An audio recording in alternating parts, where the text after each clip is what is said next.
the Howe Intermediate School Choir. In honor of our veterans, the choir is singing We Honor You by Roger Emerson.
Trinity Williams.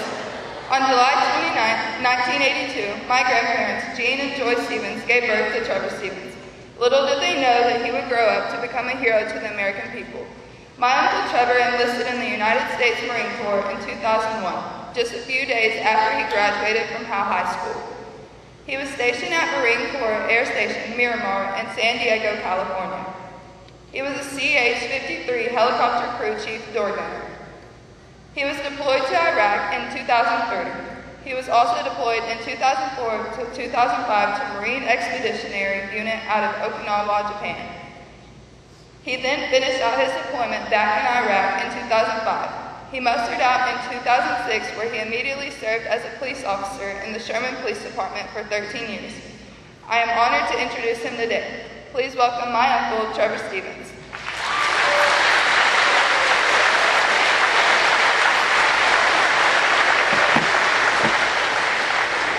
Good morning.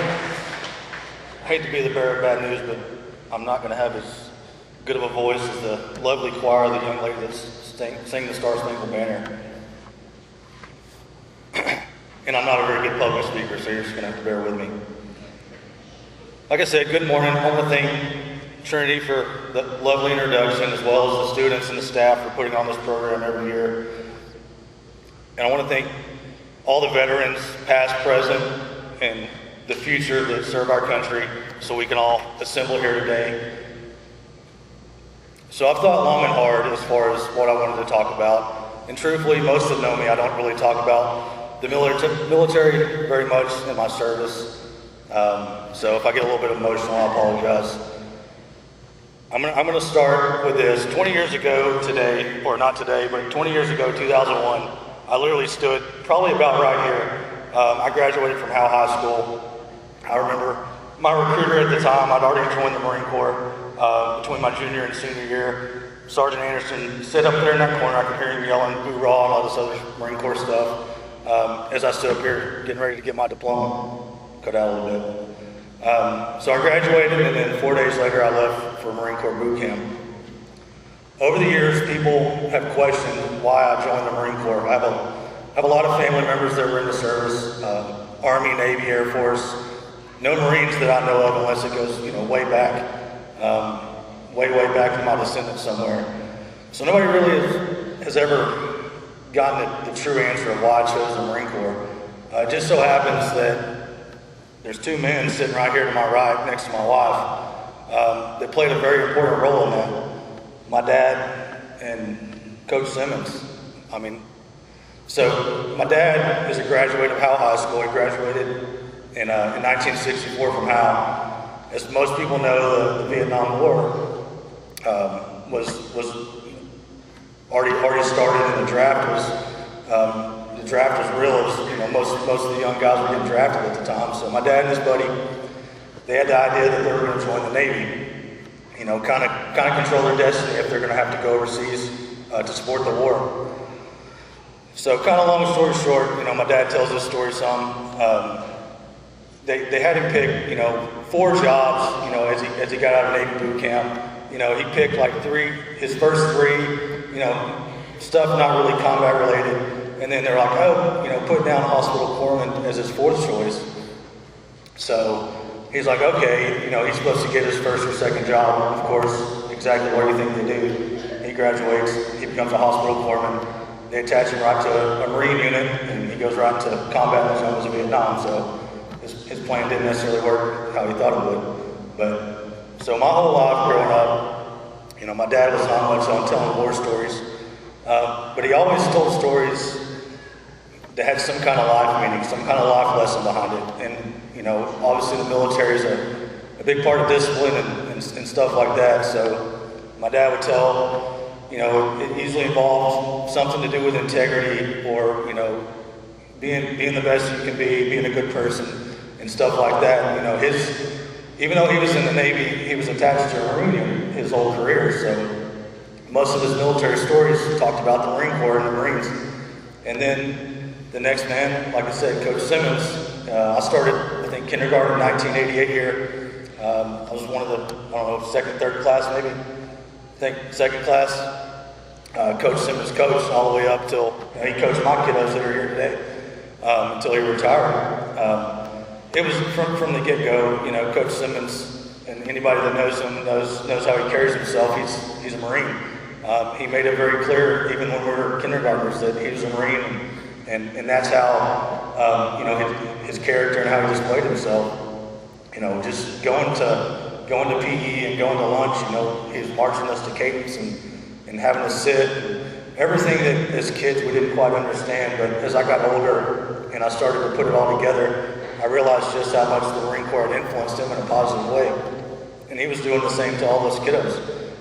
Discipline, and like I said. So as the time came and I got older, it just, like I said, the why is those two men drastically influenced my decision. I saw the good people that they were, the positive impact that the Marine Corps had on them. And I wanted to serve my country, and I never thought about another service. So I enlisted in the Marine Corps when I was 17. My mom She's sitting up there. I know she didn't want me to go, but you know, at 17 she has to sign. So she did. I signed at 17. I was on the delayed entry program for a year, and then once I graduated, I left for boot camp 4 days later. So that's kind of the why. Nobody that I know of has ever heard that story of, you know, or me explained exactly why I chose the Marine Corps, but that's it. So a little bit more about, I guess, what I did in the Marine Corps. Like Trinity said, I was a CH-53 helicopter crew chief, door gunner. A CH-53, they're pretty cool helicopters. They're rather large, about 100 foot long. The diameter of the rotors is 79 feet. We could fit 2 small Jeeps in there and up to like 55 people in a helicopter, so you can imagine how large it was. So, let me backtrack, lost my place. So I left for boot camp. I left June 4th, 2001. 13 weeks, I went to Marine Corps Recruit Depot in San Diego, California. It's right by the airport, if anybody's ever been to Southern California. Literally the fence there is, you see the runways. So that kind of a mental game the whole time you're in boot camp, because you can see the airplanes, and of course the drill instructors always had nice things to say while you were there. I graduated, it was 13 weeks. I graduated boot camp August 31st, 2001. My mom, my dad, my 2 sisters, they flew out for my boot camp graduation. And then standard is you get 10 days of boot leave once you graduate. So we flew back to Texas, where I was going to get to take 10 days off before I had to go back to California for more training. Most people know, August 31st, I was supposed to report back to California at Camp Pendleton for Marine combat training. I think it was like 3 o'clock in the afternoon on 9/11. Of course, we're going to the airport that morning. That was, most people are probably going to laugh, because CDs were a thing then. And I'm a big music guy. Most people know me. I don't really watch TV. I listen to a lot of music. So I knew I was going back to training. I wasn't going to have a lot of my favorite music, so we're kind of listening to the radio. And some of my CDs on that morning, I think we stopped and ate at IHOP in McKinney, if I'm not mistaken. And then my mom and dad are taking me to the airport. We can hear stuff like on and off on the radio about the attacks, but we really had no idea. I didn't even know it was real. Thought maybe it was just some kind of show or something on the radio. So I'm in my class, Marine Corps Class A uniform, which is the green uniform. Most of y'all can, you've seen pictures of that. And that's how we traveled, or we were supposed to travel, and that's how we reported to new duty stations when you're in the Marine Corps. So I get to the airport, that was obviously pre-9/11, or it was the day of 9/11, so all the security stuff wasn't near as it is today. I get there and they're like, well, sir, you're not going anywhere today. It's all flights have been canceled. I'm like, what? I'm an 18-year-old Marine. I know I have orders that says thou shalt report to California by this time. It's not an option. I have to be in California today. I'm going to be in so much trouble, is what I was thinking initially. And I didn't quite comprehend what was going on. So I didn't really have anybody to call in the Marine Corps. I wasn't attached to a command yet. So the only thing I could think of was to call the guy that was, sitting up here in the corner yelling my name when I graduated high school, the recruiter. So I call him, and he's very stern.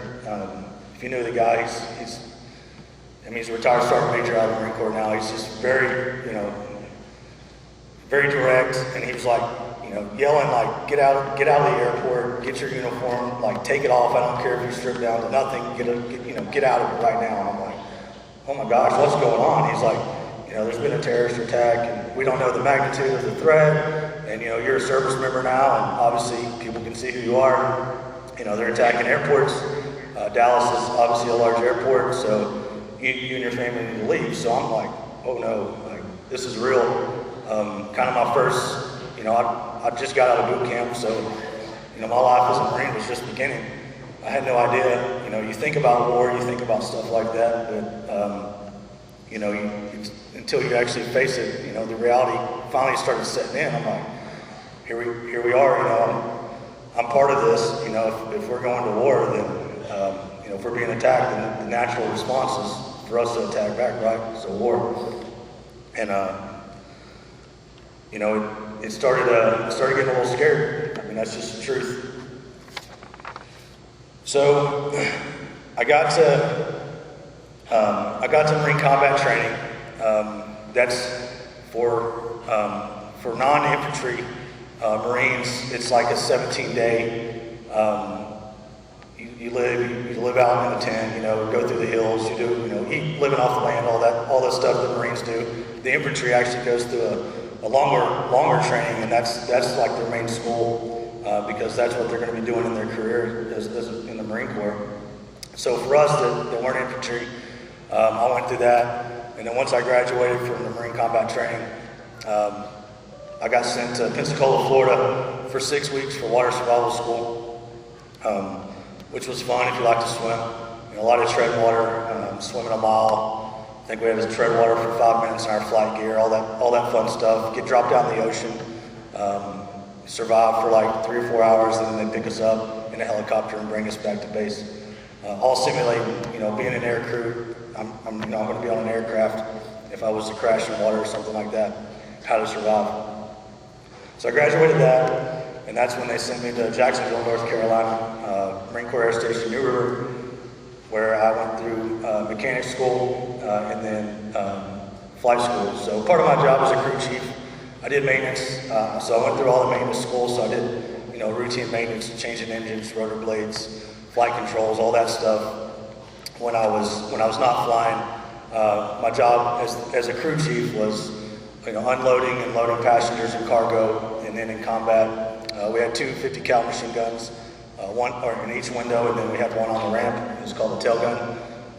So that was my job in combat, was to also man the 50 cal machine gun as a door gunner.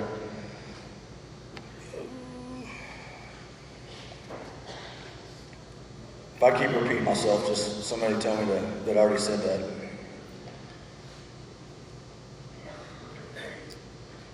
So after I graduated from flight school in New River, I got assigned to my first permanent duty station, which is at Marine Corps Air Station Miramar in San Diego, California. Most people, maybe the youngsters don't know this, but Top Gun, most of the ladies like Tom Cruise, the big movie from the 80s, 90s. That was Marine Corps Air Station, Miramar. It's a Marine Corps Air Station now, obviously, but before it was Top Gun. That's where it was filmed. Tom Cruise, cruising down the runway. That's all where I was stationed. So it was nice. Most of the Marine Corps made fun of us because it was a really nice base, and we were treated really well. Any newer Marine that's been there probably knows exactly what I'm talking about if they're here. So I was attached to Marine Heavy Helicopter Squadron 465, the Warhorse. So when I got there, obviously, this is March 2002. So there'd already been my squadron was already deployed, not in combat operations in 9/11. So most of them were already sitting on a boat somewhere for a routine deployment, and had already hit Afghanistan once, and it just got back when I'm coming to the squadron. So they're all ready to go back and talking about, hey, the rotations and how our squadron was getting ready to deploy again, all ready to go back to Iraq, because the president at the time was talking about invading Iraq. So once again, I'm kind of young. I'm 18 years old. I'm finally my first.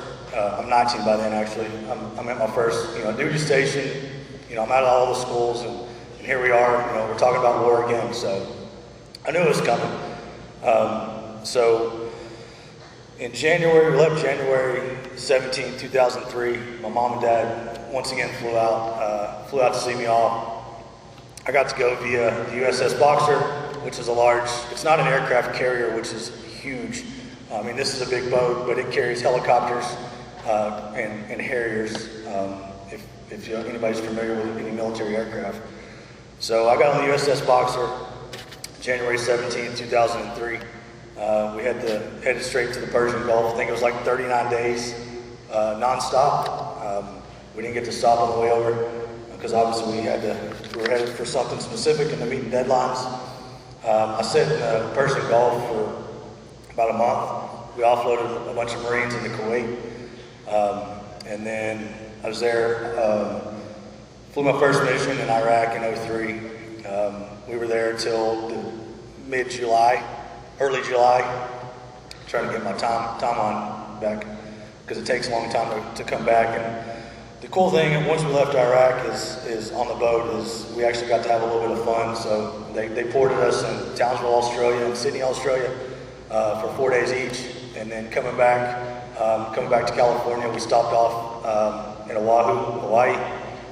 So we got to actually come through Pearl Harbor on a ship, which was pretty emotional. It was pretty cool to see it from that perspective, because most people, if you go visit, if you even have the luxury to go visit these days, you're not going to get that kind of how we got to come in on a U.S. naval ship and actually see Pearl Harbor. So it was kind of emotional in the sense of I just came back. Obviously, I just came back from Iraq in combat, and then seeing that it was fun in the sense of it really made you appreciate what happened so many years ago in Pearl Harbor. And as a young Marine there, coming back from combat, I was kind of in the same boat that many of those service members were. So once I got back from Hawaii, we spent 4 days in Hawaii and then took the boat back into California. The family was there again to see me off.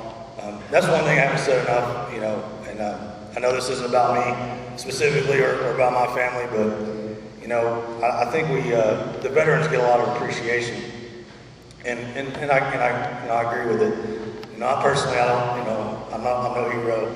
I did my job. That's the way I look at it. I don't think anyone knows me anything, but our families, veterans families, especially combat families, it is hard. It's hard on veterans. I mean, I can't say that it doesn't. There's things that don't bother me, but thinking about my mom, my sisters, my family, my nieces that all lived that life with me for those years I was deployed. So they deserve a huge thanks as well, because they didn't sign up for that. Us veterans did, but they get dragged along with us.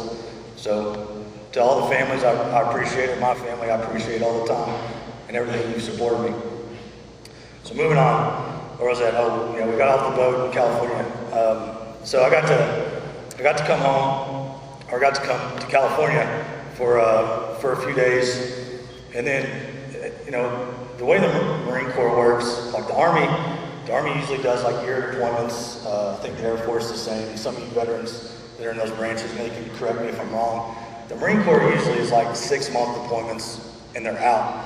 And in a 4 or 5 year contract, enlistment in the Marine Corps, Marine may do 1 deployment, 2 if it's really just the timing is right. So I get back from Iraq and they're already talking.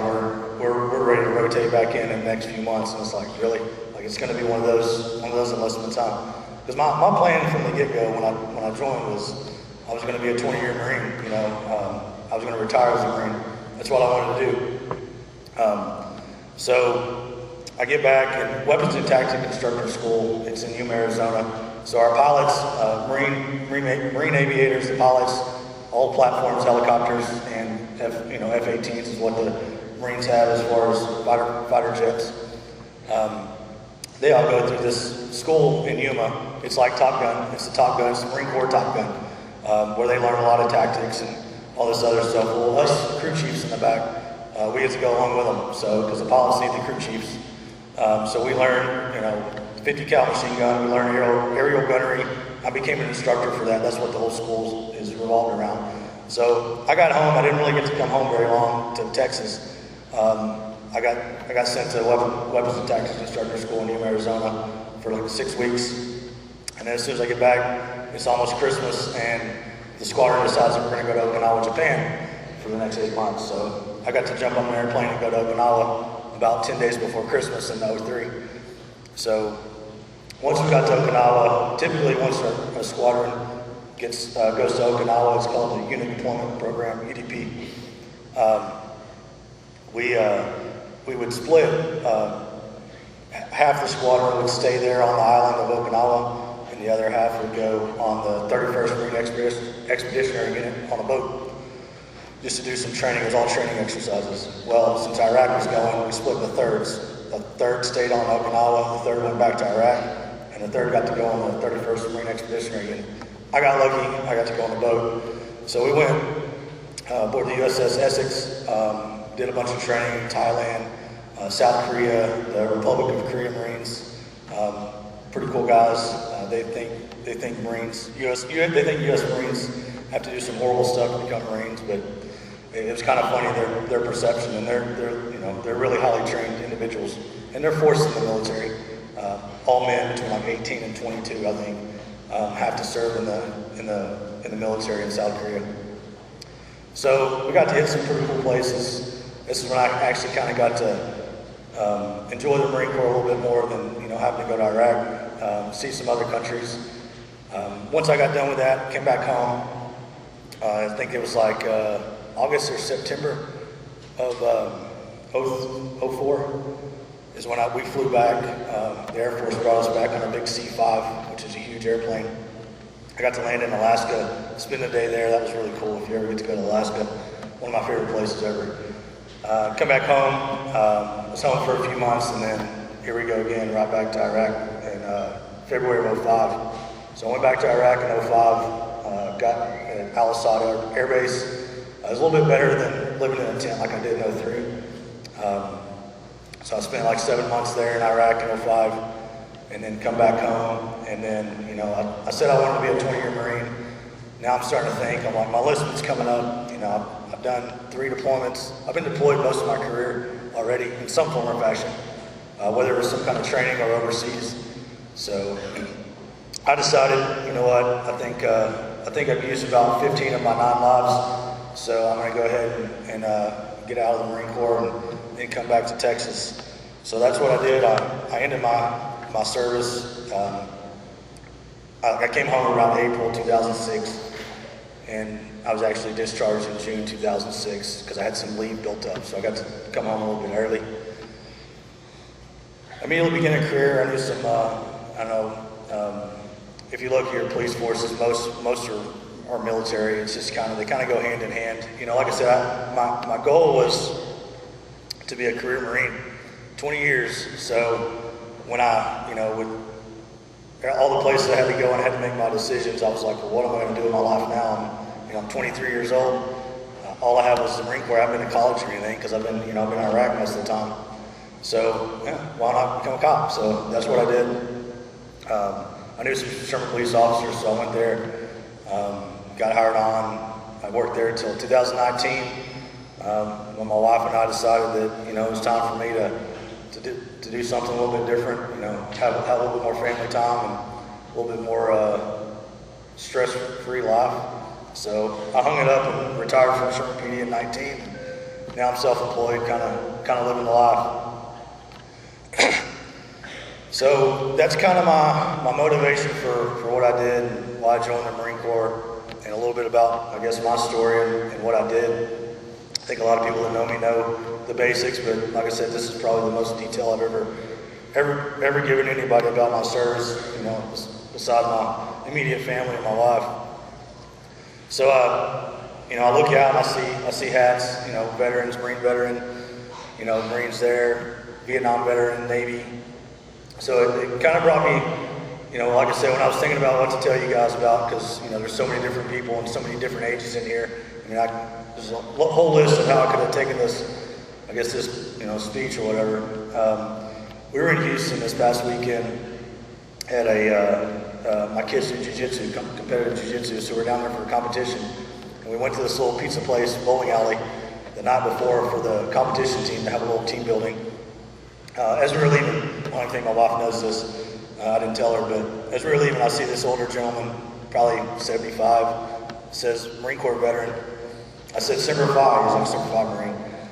So you'll hear that a lot, and obviously I'm very proud of the Marine Corps. That's what I talk about the most. My dad gives me a lot of grief for being a Marine. I do him for being in the Navy. It's just the camaraderie. It's just how the branches of the service are like brothers and sisters. We all have our fun with each other. That's just what we do.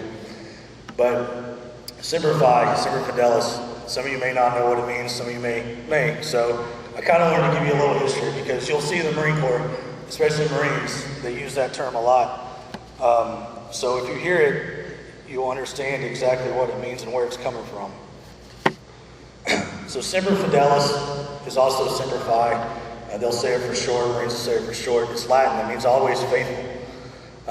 So it's a commitment that us Marines take when we go through our training and earn our title of being a Marine. It's a commitment to the battles, to fighting wars. I mean, ultimately that's our job, right? I know we don't like to talk about it much, but anybody that joins the service, our job is in the event of a war or combat. That's what we're supposed to do. So we commit to that. We commit to our country and the progress of it, and then we commit to each other as Marines.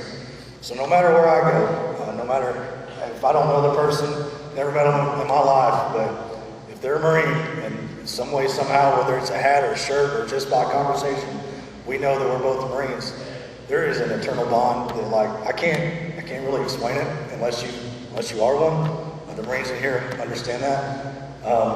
Like I said, it's probably one of the greatest feelings I've ever had, as far as the honor and belonging to something. Because I mean, even though I'm out, even though I'm 50 pounds heavier, probably a little bit more than that. When I was in the service, got a full beard and a lot older. I'm always going to be, got a tattoo on my arm. I'm always going to be a Marine. Anywhere I go, see another Marine, if I need something, it's with open arms. It's like a one huge family, that I can't replace. It's probably one of the greatest things I've ever done in my life. So if you hear that, Semper Fi, Semper Fidelis, it's not just two Marines being cheesy. There's a lot of history in that meaning, and we take that to our death. So that's the meaning behind Semper Fi. I just thought it was, I'm sure a lot of you hear it, I thought it'd be pretty cool for you to know the history and why we say that. So I guess, at the end of this, I'm gonna, quit talking. Veterans Day, I have a different perspective of Veterans Day than maybe someone who didn't serve. Believe it or not, I don't really like the pats on the back and the thank yous. I appreciate them, but I didn't do it for that. I do appreciate all these people for what you do and your gratitude, because your Vietnam veterans and some of your older vets didn't have this. They never would have had this. The country didn't support them like they support the service now. So it's awesome. But then again, like I said, it's kind of like I'm just one guy. I'm nothing special. That's the way I've always seen it. So I guess my biggest thing, what can you do to honor veterans besides what you do here today is take advantage of the freedom that they fought, to protect for you. There's so many, there's so many things that people complain about in this country, and I'm one of them. Nothing's perfect. There's nothing that's perfect about anything that we do. That's just life, right? But we are truly still the greatest country. I mean, I've been to some really bad countries, trust me. Just go to one and you'll understand just how great we have it here. So if you can do something to honor veterans every day, it's to take advantage of that freedom that you have. You young people that don't have don't necessarily have a plan yet, develop a plan. What are you going to do with your life? Go to college, go to a trade school, do something, get a good job. Have your families, and enjoy your life. Be a productive member of society. And most importantly, you got to be honest. You got to be true to yourself, true to your friends and your family and your loved ones.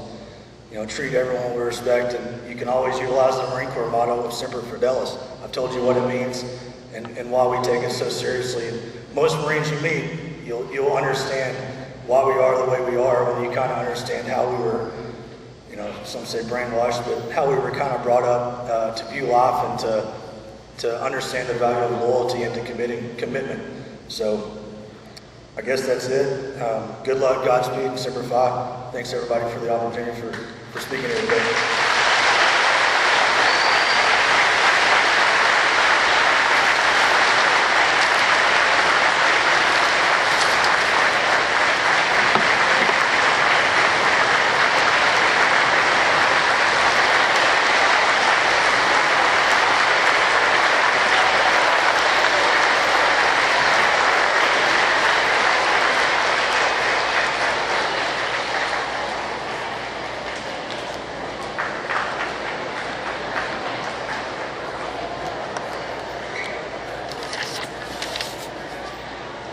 Each year, we ask our 4th grade students to write an essay honoring our veterans.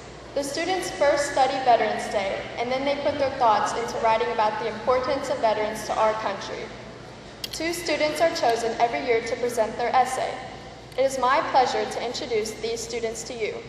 Please welcome Bailey George and Eli Spitia.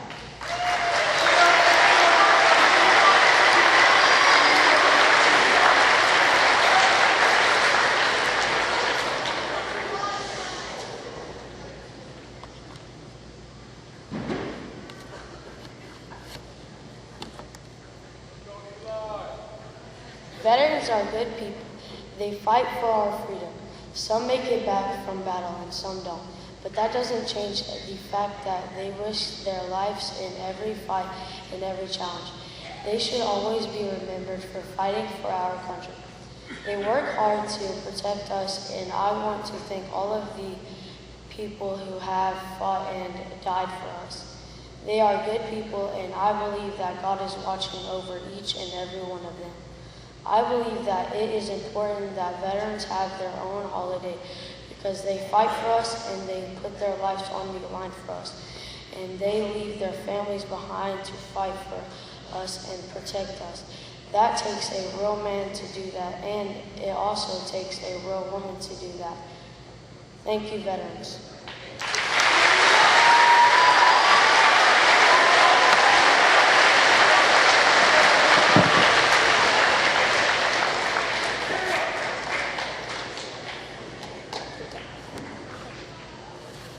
Veterans Day is a special holiday because it's a day we honor our veterans for fighting for us and keeping us safe.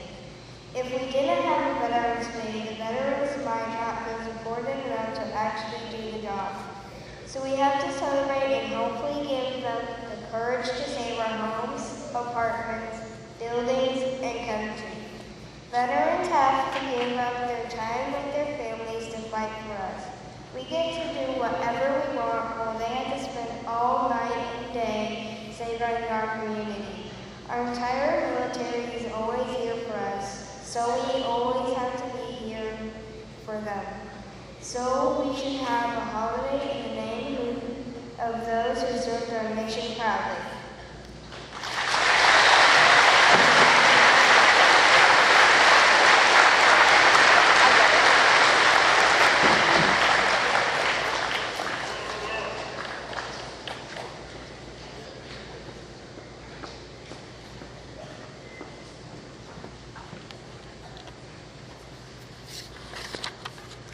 My name is Kira Robertson, and I have the privilege to introduce the Howe High School 2021 art winners. When your name is called, will you please come forward and stand by your artwork. 3rd place goes to Ryan Huff. 2nd place goes to Brooke Hall. And 1st place goes to Jenna Clark.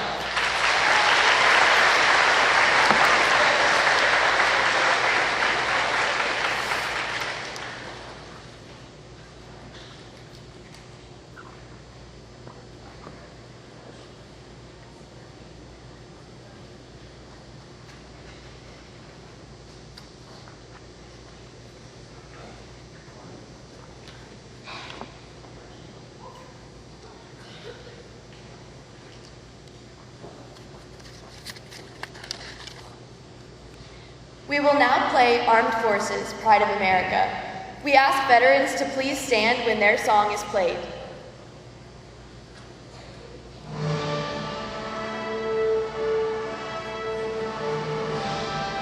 United States Marines.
United States Army.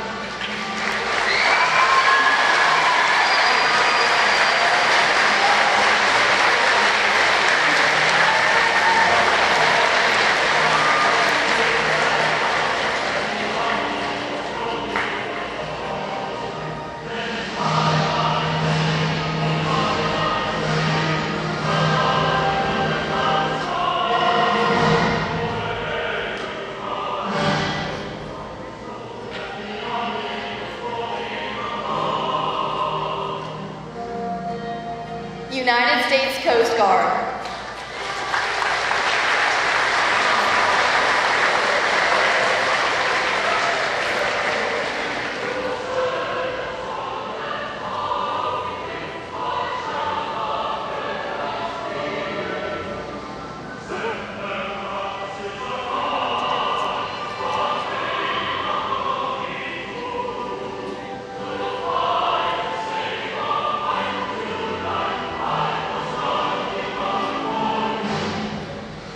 United States Air Force.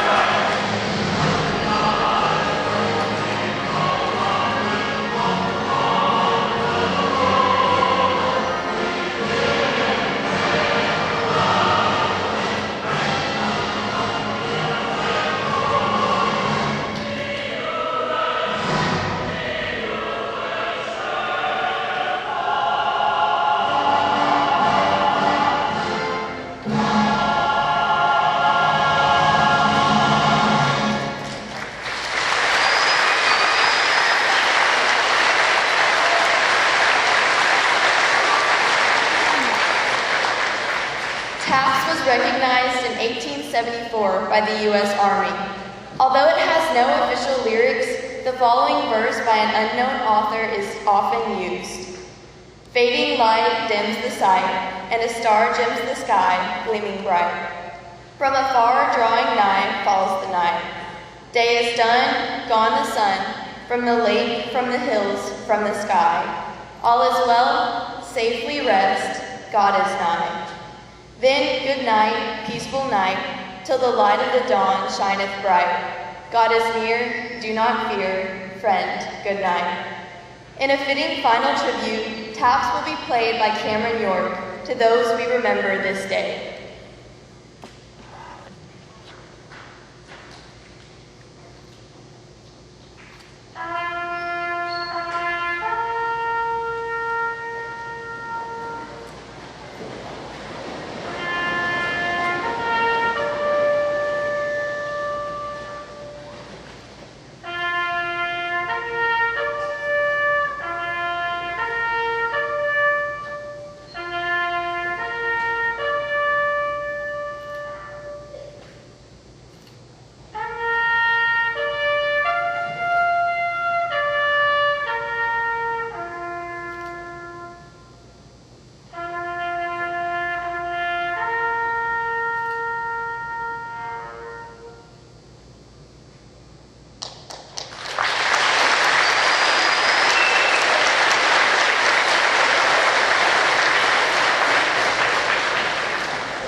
As we conclude our ceremony, I would like to acknowledge the people who worked to put this program together. Thank you to the Boy Scouts for presenting the flags, and also thank you to Mrs. Liz for providing the music for the themes of each branch of service. Thanks to Mr. Tipton and his art students, Mrs. Parton and her choir students, and to Mrs. Blum and her food production students. I would like to give a round of applause for our National Honor Society members for organizing the 2021 Veterans Day program.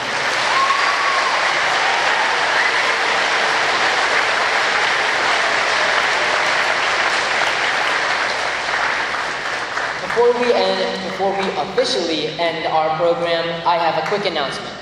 There are Bulldog Angel tree tags in the high school office if anyone would like to take a tag and support a Howe ISD student.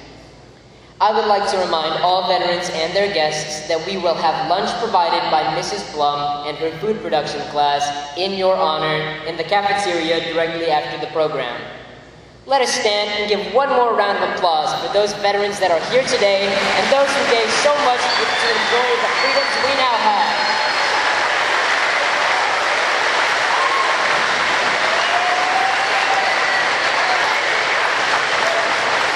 Thank you.